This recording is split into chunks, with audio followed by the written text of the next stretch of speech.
মাত্র একটা দিন, এরপরেই শুরু হবে ভারতীয় ক্রিকেটের মহোৎসব ইন্ডিয়ান প্রিমিয়ার লিগ তথা আইপিএল। শুক্রবার সন্ধ্যা 6:30 উদ্বোধন শুরু। প্রথম ম্যাচে মুখোমুখি হবে গতবারের চ্যাম্পিয়ন চেন্নাই সুপার কিংস এবং রয়্যাল চ্যালেঞ্জার্স বেঙ্গালুরু।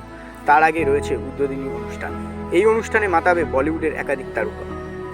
তামিলনাড়ুর চেন্নাইয়ের চিদম্বরম স্টেডিয়ামে মঞ্চ কেঁপে উঠবে।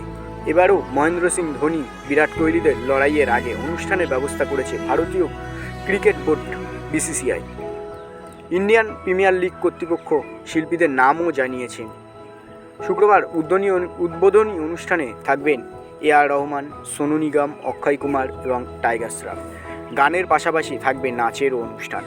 সব মিলিয়ে 1 ঘন্টার অনুষ্ঠান পরিকল্পনা করা হয়েছে। উদ্বোধনী অনুষ্ঠান শেষ হতেই হবে টস। প্রথম দিন খেলা শুরু হবে রাত 8টায়। আইপিএলের বাকি ম্যাচগুলি শুরু হবে দুপুর 3:30 এবং সন্ধ্যা 7:30। উদ্বোধনী অনুষ্ঠানের জন্য প্রতিযোগিতা প্রথম ম্যাচ শুরুর সময় কিছুটা দেরিতে রাখা হয়েছে। তবে কলকাতা নাইট রাইডার্সের প্রথম ম্যাচ আগামী শনিবার 23শে মার্চ। ইডেন গার্ডেন্সে শ্রেয়াস আইয়ারের দলের সঙ্গে প্রতিপক্ষ সানরাইজ হায়দ্রাবাদ।